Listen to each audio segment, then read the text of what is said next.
नमस्कार, आप देख रहे हैं प्राइम ब्रेकिंग न्यूज। सच का साथ इस वक्त खबर चकदरपुर छत्तीसगढ़ से आ रही है, जहां पर बस्तर अधिकार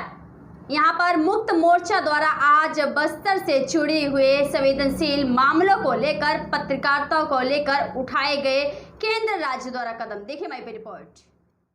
बस्तर अधिकार मुक्ति मोर्चा द्वारा आज बस्तर से जुड़े हुए संवेदनशील मामलों को पत्रकार वार्ता लेकर उठाते हुए केंद्र और राज्य सरकारों की नीतियों को बस्तर के हितों और भरोसे के विरुद्ध बताते हुए कहा कि बस्तर के विकास, अधिकार, रोजगार और सपनों के साकार करने की नीयत से एनएमडीसी द्वारा निर्मित नगरनार स्टील प्लांट का डिमर्जन किए जाने का फैसला पूरी तरह बस्तर के अधिकारों के विरुद्ध लिया गया फैसला है। राज्य सरकार के मुखिया से बस्तर को यही उम्मीद थी।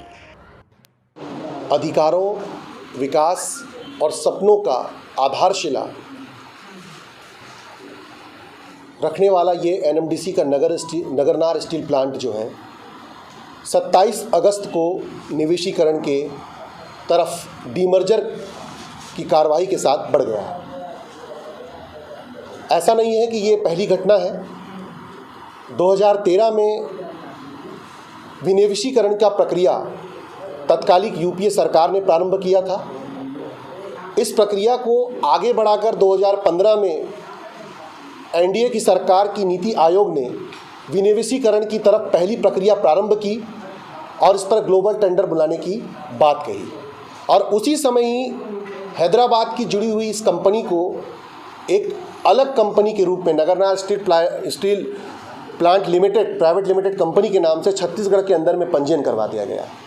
उस समय से ही बस्तर के अंदर में विनिवेशीकरण और निजीकरण के मुद्दे पर एक गहर राजनीति प्रारंभ हो गई थी। 2017-18 के अंदर में जब निजीकरण की प्रक्रियाओं को बढ़ावा देने का काम मिला, उस समय कांग्रेस के पूर्व पीसीसी अध्यक्ष जो वर्तमान में मुख्यमंत्री हैं माननीय श्री भूपेश बघेल जी के द्वारा नगरनार संयंत्र से निकलकर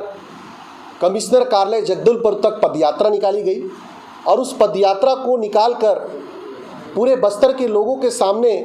कांग्रेस की तरफ से ये वादा किया गया था कि यदि बस्तर की जनता कांग्रेस को आगामी चुनाव में समर्थन देती है तो वो निजीकरण के खिलाफ मील का पत्थर साबित होंगे। पर जब 2020 के अंदर में जब लगातार निजीकरण का प्रभाव और दबाव केंद्र की सरकार की तरफ से बनता रहा, ऐसी अवस्था को जानने के बाद भी 13 जनवरी 2020 को एनएमडीसी की बैलाडीला की 4 खदानों का लीज रिन्यूअल कर दिया गया, जबकि 2017 में इन चारों खदानों के खिलाफ कॉमन कॉल एनजीओ के सुप्रीम कोर्ट की याचिका के आधार पर 17,000 करोड़ रुपए का जुर्माना लगाया गया था। और सुप्रीम कोर्ट ने ये निर्देश भी जारी किया गया था कि ऐसी खदानें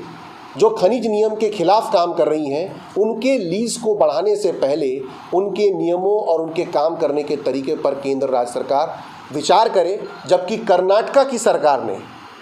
एनएमडीसी के खदान के लीज के रिन्यूअल को आज पर्यंत तक रोक दिया है। विनिवेशीकरण की बात स्पष्ट हो गई है केंद्र सरकार और एनएमडीसी की तरफ से, डीमर्जर की बात क्लियर हो गई है, पत्र जारी हो गया है। वैसे में कांग्रेस और भाजपा के बस्तर के जनप्रतिनिधियों का नगरनार स्टील प्लांट को लेकर बस्तर के अंदर में धरना प्रदर्शन करना, बयान देना कहाँ तक जायज़ है, जब ये पूरी घटनाएं उनके मुख्यमंत्री। लेटेस्ट न्यूज़ देखने के लिए प्राइम ब्रेकिंग न्यूज़ चैनल को सब्सक्राइब करना ना भूलें और साथ ही डेली अपडेट्स पाने के लिए बेल आइकन